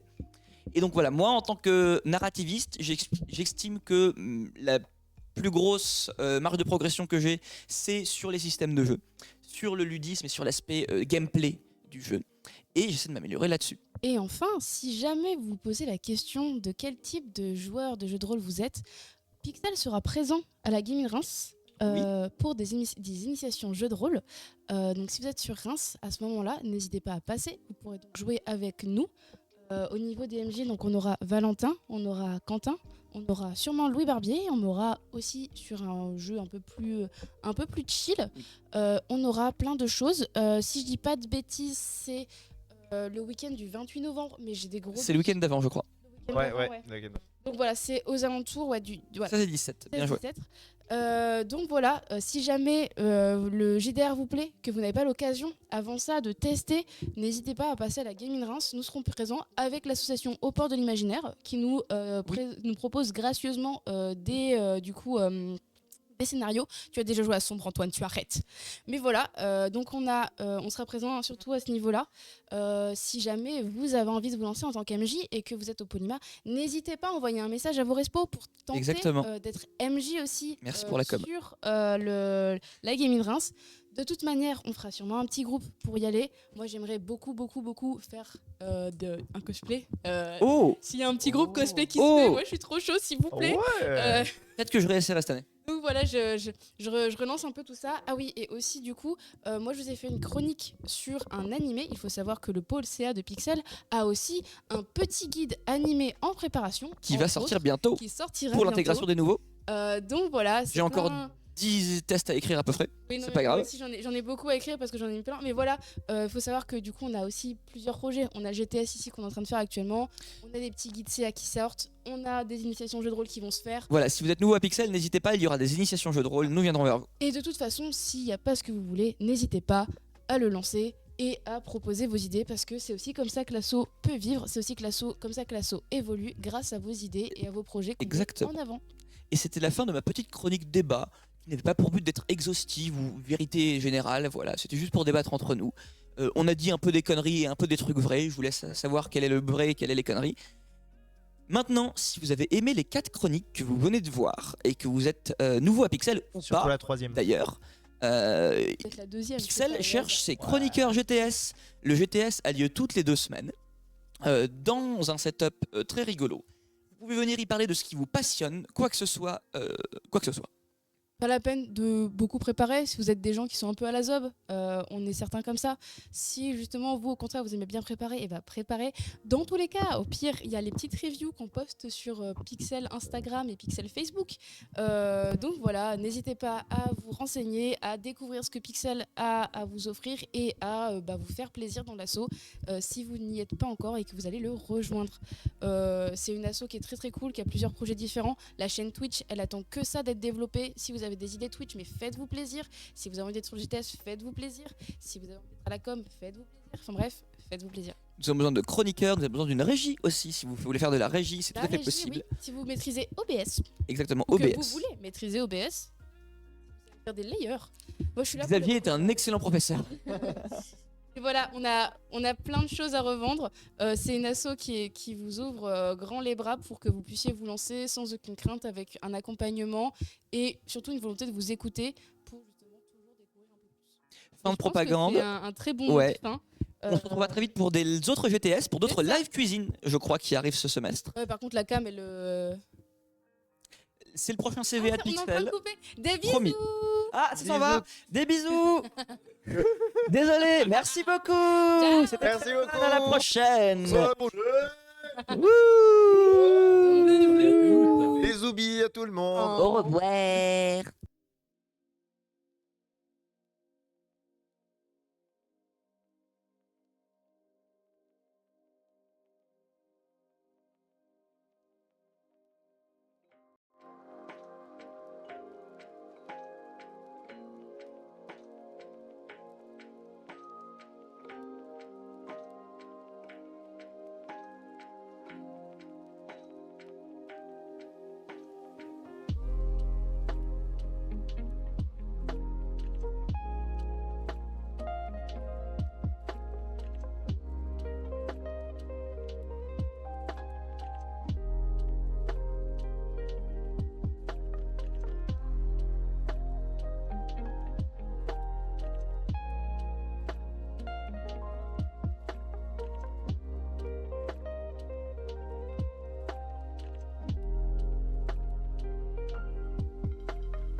Ciao.